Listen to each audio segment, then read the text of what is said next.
menonton, jangan lupa like, subscribe, dan tekan tombol lonceng. Selamat menyaksikan. Presiden Joko Widodo mendorong Republik Rakyat Tiongkok untuk turut mendukung realisasi sejumlah komitmen kerjasama dan investasi di Indonesia.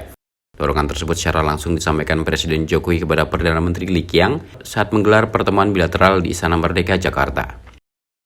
Dalam hal kerjasama infrastruktur, Menlu Retno mengatakan bahwa pemerintah Indonesia berharap proyek kerjasama kereta cepat Jakarta-Bandung dapat segera terselesaikan. Selain itu, Presiden Jokowi juga mendorong implementasi konkret kerjasama antara Indonesia dan RRT dalam pembangunan Ibu Kota Nusantara. Pada pertemuan tersebut, Menlu menyampaikan bahwa kedua pemimpin negara juga membahas terkait optimalisasi kerangka kerjasama di bidang perdagangan dan investasi yang menguntungkan. Pada kesempatan tersebut, Kepala Negara meminta RRT menambah daftar ekspor produk Indonesia ke sana. Dan sebagaimana Presiden Korea di awal pertemuan, Premier Lee Qiang juga menyampaikan selamat atas kepemimpinan Indonesia, atas kepemimpinan Presiden Jokowi di ASEAN.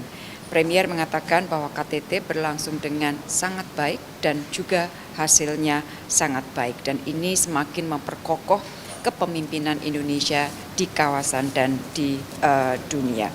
Dalam pertemuan, Bapak Presiden menyampaikan beberapa hal. Yang pertama mengenai masalah kerjasama investasi. Presiden menyampaikan dan mencatat bahwa terdapat komitmen investasi baru sebesar 21,7 miliar US dollar dan komitmen perluasan investasi 44,89 miliar yang waktu itu disampaikan pada saat pertemuan bisnis di Chengdu. Nah, Bapak Presiden meminta dukungan agar komitmen-komitmen tersebut dapat segera direalisasikan.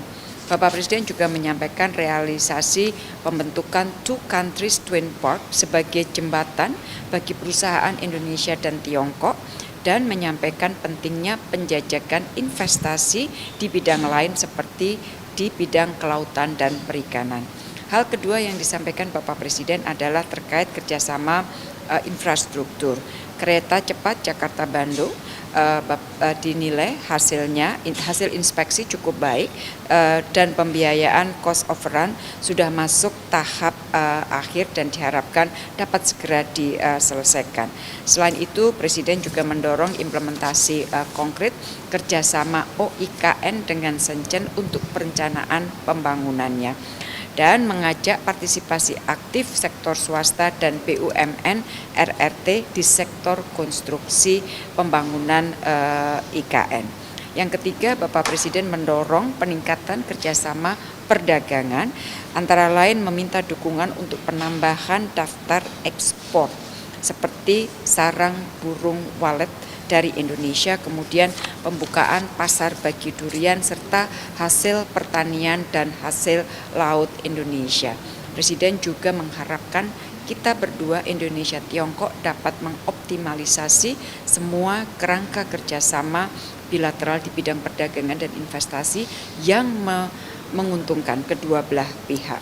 Yang keempat, Bapak Presiden menyampaikan kerjasama kesehatan dan menyambut baik dibentuknya forum investasi kesehatan dan biotek yang sudah menghasilkan komitmen kerjasama 1,5 miliar US dollar. Dan yang kelima, Bapak Presiden menyampaikan mengenai kerjasama di bidang konektivitas udara kedua negara belum mencapai kapasitas maksimal, tadi juga disebut oleh PM Lee, dan Presiden mengharapkan dapat ada penambahan penerbangan langsung yang menghubungkan kota-kota penting di Indonesia dan Tiongkok. Pertemuan berlangsung dengan sangat baik dan sangat konkret, dan di akhir pertemuan 6 MOU kerjasama ditandatangani, yaitu MOU di bidang e-commerce, yang kedua di bidang support for enterprises, yang ketiga di bidang industrial cooperation, keempat di bidang agriculture, pertanian, yang kelima di bidang fisheries, dan yang keenam di bidang science, technology, dan innovation. Saya ulangi, yang keenam, science, technology, and innovation. Sementara dalam hal konektivitas udara, Presiden memandang bahwa kerjasama antara Indonesia dengan RRT belum mencapai kapasitas yang maksimal. Untuk itu, Presiden mendorong penambahan penerbangan dari wilayah Indonesia menuju RRT. Tim Eljon Media melaporkan.